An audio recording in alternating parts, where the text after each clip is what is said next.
Olá, amigos da Companhia do Xadrez, bem-vindos de volta. Anderson aqui, vamos falar de Champion Chess Tour. Ontem o Magnus Carlsen vibrou muito ao vencer a final da FTX Crypto Cup, primeiro torneio de xadrez que pagou em criptomoedas. Magnus Carlsen venceu Wesley So na final, vibrou demais, já é a segunda etapa do Champion Chess Tour que ele vence. Havia vencido a penúltima etapa, o New in Chess Classic, e agora venceu a FTX Crypto Cup. Para quem não sabe, o Champion Chess Tour é um torneio que conta com os maiores jogadores da atualidade. É composta de 9 etapas que vão culminar numa 10ª etapa, que é a grande final. Dentre essas 9 etapas, existem 3 torneios maiores que já garantem para o campeão dessas etapas a vaga nesta grande final, nesta 10ª etapa. Quem já está então classificado, porque já foram as 3 etapas maiores, né? Vamos recapitular aqui. A primeira etapa maior foi o Airfinks Masters, vencido pelo Radjabov. Radjabov já está na final.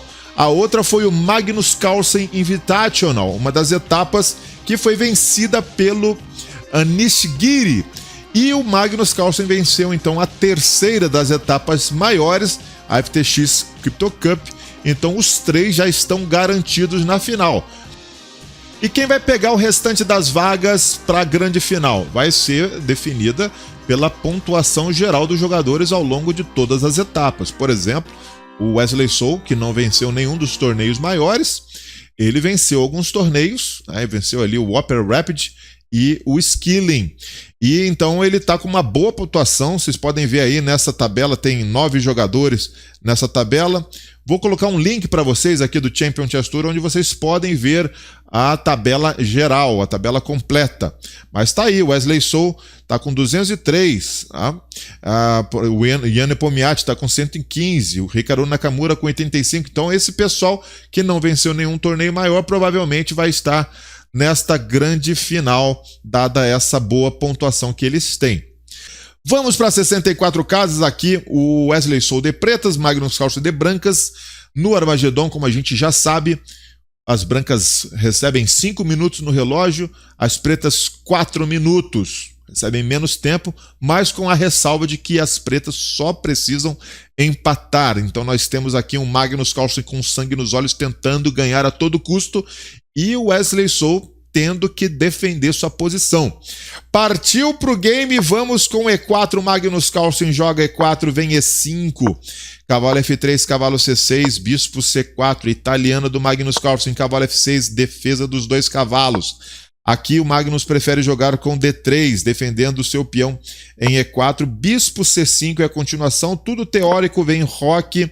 Os 2 já jogaram, inclusive, lá no Opera Euro Rapid, essa posição, tanto de brancas quanto de pretas. Nessa posição, exatamente nessa posição, o Magnus Carlsen preferiu continuar de pretas com D6. E na outra partida, o Wesley So jogou direto o lance roque. Mas aqui, o Wesley So vai jogar com H6. A partida vai seguir com C3, claro, Magnus Carlsen está aí cuidando do seu centro, tem a ideia de empurrar o peão para B4 e fazer a expansão aqui com os peões na ala da dama. Segue lance roque do Wesley So, vem B4, ataca o bispo, bispo B6, A4 ameaçando prender o bispo com A5, por isso o lance A6 do Wesley So. Vem aqui cavalo de B, D2, D6, os jogadores também vão se preocupar em completar o desenvolvimento, torre E1, e cavalo E7 é o lance do Wesley So. Este cavalo normalmente faz essa manobra, cavalo E7, para colocar-se aqui em G6 e atuar no centro a partir da casa G6, possibilitando as pretas muitas vezes a jogar com o lance C6 e combater o centro com D5. O Magnus vai continuar aqui com D4, já manda o D4 botando pressão em E5. Ideia interessante, vem aqui E por D4, C por D4 e D5 é a reação central do Wesley So. Tá? Vai ter uma resposta aqui do Magnus, que é a resposta que coloca mais problema para as pretas, que é o lance E5, tocando no cavalo. Agora não dá para tomar aqui em C4, porque vem a tomada em F6, e não só está tocando no cavalo em E7, mas também está batendo aqui no peão em G7. Tomar esse peão aqui vai deixar o rei muito descoberto, com H6 super fraco, bem na diagonal do bispo adversário. Então não é uma boa para o Wesley So. Por isso, depois G5, tem aqui o seu cavalo atacado, ele joga cavalo H5, com a ideia de levar esse cavalo para F4. O Magnus Carlsen joga com o bispo F1, vem cavalo F4 e cavalo B3, lance fino do Magnus Carlsen, que procura já colocar o cavalo num ponto forte ali no território adversário, além de disparar um ataque contra o cavalo ali em F4. A partida segue com cavalo G6, vai vir aqui o A5, tomando mais espaço, joga o bispão lá para trás e depois de bispo toma F4, cavalo toma F4, dama D2, ataca o cavalo. Aqui o Wesley So tem que definir onde vai colocar esse cavalo. Muitas vezes a gente quer colocar o cavalo na frente do peão. O computador gosta de cavalo E6, mas o Wesley So resolve jogar com cavalo G6. E aqui vai vir cavalo C5. Cavalo C5, e agora a gente entende por que o Carlsen fixou ali o peão de A6 com o movimento A5. Porque esse cavalo vai ficar inexpugnável nessa posição. Não é possível para o preto jogar com B6, porque vai cair A6. E se as pretas resolvem tomar o cavalo em C5, para não ficar com esse cavalão postado aí no seu campo, aí as brancas podem tomar de peão de B, e quem vai tomar pressão vai ser o peão de B7 através da coluna B aberta para as brancas, né? Partida vai seguir aqui com F6. Essa jogada aí vai dar um pouco de problema pro Wesley So, porque ele está deixando o cavalo desprotegido lá em G6. Vai vir então bispo D3 imediatamente aqui do Magnus Carlsen, colocando pressão nesse cavalo. Wesley So vai desistir da ideia de tomar em E5, de pressionar o peão aqui em E5. Uma das ideias do UFC era justamente tomar aqui em E5 para poder, depois de trocas aqui em 5, ou eliminar esse peão passado, esse peão que pode ficar passado aqui, ou então fragilizar a posição justamente do cavalo ali em C5. Mas bispo D3 colocou uma pressão no cavalo de G6. E aqui Wesley So prefere então fechar a diagonal. Isso foi uma grande concessão que o Magnus Carlsen deve ter adorado, porque agora ele vai ter esse peão passado protegido aqui na coluna E, que é uma constante ameaça para o Wesley So, e uma posição com muita vantagem de espaço. É interessante aí ver como o Magnus Carlsen foi dobrando aos poucos Wesley So nessa partida. Vem aqui bispo C2. Bispão se coloca aqui numa outra diagonal, onde ele pode buscar a casa B3. Também pode deixar aí a casa D3 para manobras de peças das brancas. Então bispo C2 está aqui. Vem torre E8, colocando a torre na frente do peão passado. Normal, G3. Colocando aqui um controle para os saltos do cavalo de G6. E agora o Wesley So se inquieta, não mantém a sua paciência e captura o cavalo em C5. Agora ele vai ter que se decidir para defender o ponto B7, porque o Magnus vai tomar de peão de B e vai fazer então aquela pressão que eu já tinha mencionado. Vai vir bispo E6, bloqueando o peão passado, vem torre B1, tocando em B7, torre B8 para defender, torre E3 para passar a torre para B3 e pressão de novo ali em B7. Partida segue com cavalo aqui para E7, vem torre B3, dama C8 defende, cavalo H4. Magnus Carlsen dominando o jogo. Essa manobra foi legal porque ele está querendo cavalo G2, cavalo F4. E aqui vai vir então torre F8. Depois de torre F8 vem cavalo G2 do Carlsen e bispo D7 ao lance aqui do Wesley So. Tá buscando aqui a casa A4, né, para tocar na torre e de repente trocar os bispos de casas brancas. É uma boa para ele, já que o bispo dele é ruim. E o bispo bom, o bispo das brancas é um bispo bom, né, que coloca pressão aqui nos peões perto do centro. Então a partida vai seguir aqui com H4 do Carlsen. H4. Vem bispo A4. torre B2, trocam-se os bispos e aqui cavalo C6 é o lance do Wesley So. É o melhor lance? Não. O melhor lance poderia ser tentado aqui o lance F4. Olha só que interessante. Lance F4 é um lance que é mais resistente, colocaria mais problemas para o Magnus Carlsen resolver. Porque, por exemplo, se toma de cavalo, aí vem um sacrifício de qualidade, torre por F4. E depois dessa tomada, dama G4 cheque. E a torre está vindo para F1 para capturar F4. Quando as pretas teriam uma compensação pela qualidade sacrificada.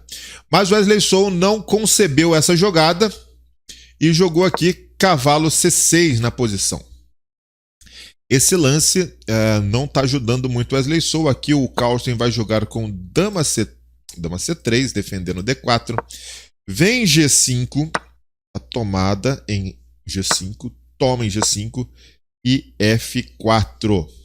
Claro, se não joga F4, o Wesley So vai jogar F4, que é o que ele está querendo com esse avanço aqui de peão. Então, Magnus Carlsen, mais do que rapidamente, joga o lance F4 e aqui vai vir rei G7, buscando trabalhar com suas peças pesadas pela coluna H. Partida segue com rei F2, vem torre H8, a tomada em G5 e agora o que? Torre H2. Tá pregando aqui o cavalo de G2, mas tá bem protegido, as peças estão longe, né? Longe de causar qualquer ameaça aqui contra o rei do Carlsen. Então vai vir aqui o lance dama F3. Carlsen abandona D4, mas quer capturar o peão ali em D5. E agora a gente dá uma boa olhada nas peças do Wesley So e vai ver que as peças estão ali presas, né? Na defesa do peão em B7. Vai fazer o que aqui o Wesley So? Não sei nem o que sugerir aqui. Cavalo E7 para defender aqui os dois peões. Manter os dois peões protegidos. Não sei se seria uma boa. Não sei se seria uma boa. Até porque depois de um cavalo E7 poderia vir um C6. Né? Poderia vir um C6. Cavalo E7, C6. E não se pode tomar de peão porque cai a torre lá no fundo. Se tomar de cavalo, aí cai aqui. Em D5. Então Wesley So preferiu, depois de dama F3, tomar em D4. Vem dama por D5. Agora cavalo voltou para casa C6. Cavalo E6 também não sei se ajudaria muito aqui a posição do Wesley So. Mas vamos lá, cavalo C6 é o lance do Wesley So e vai vir então o lance E6. Olha o peãozinho passado. O peão passado tem que andar, né? E andou aqui uma casa e já começa a causar um desespero no Wesley So, que nesse momento já estava ali com muito apuro de tempo no relógio. Ele joga aqui dama D8. O lance do Carlsen é dama D7 cheque. Lance fino para colocar o peão aí na sétima. Porque se também o rei simplesmente se move nessa posição, vai vir o torre por B7 pura e simplesmente. Está caindo C7. Tá virando o massacre da serra elétrica. Então aqui vai vir dama por D7 e por D7 e depois de torre D8, Carlsen simplesmente defende o seu peãozão lá na sétima. Torre D2, vai vir cavalo E5. Esse cavalo tá aqui em E5 botando pressão em D7 e talvez buscando a casa G4 para tentar atacar o rei, mas o Carlsen tem tudo sob controle nessa posição e ele vai jogar o lance torre por B7. E o peão de D7 não pode cair. E os cheques aqui no rei são verdadeiros cheques sem fundos, como a gente costuma dizer, né? Então aqui o Wesley So vai ainda jogar rei G6. Né? Não dá para tomar em D7, porque senão torre por C7 vai pregar a peça, né? Se toma de cavalo, torre por C7 ganha o cavalo. E se toma de torre, aí tem torre toma, cavalo toma e torre por C7 ganha um cavalo também. Então toda essa sequência o Wesley So viu, jogou aqui um rei G6 para abandonar a partida depois de torre por C7. E vocês viram aí aquela imagem do Carlsen vibrando demais com o abandono do Wesley So nessa posição. Que aqui não tem o que fazer também, né?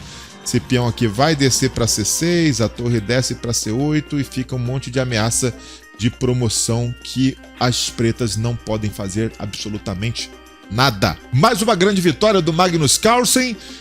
Nós teremos novos episódios aí no Champion Chess Tour. Acompanhe aqui no canal, então inscreva-se, acione o sininho de notificações para não perder os próximos vídeos. Deixa aí seu like de mestre se você gostou desta análise e nós nos vemos então nos próximos vídeos. Meu grande abraço e até lá!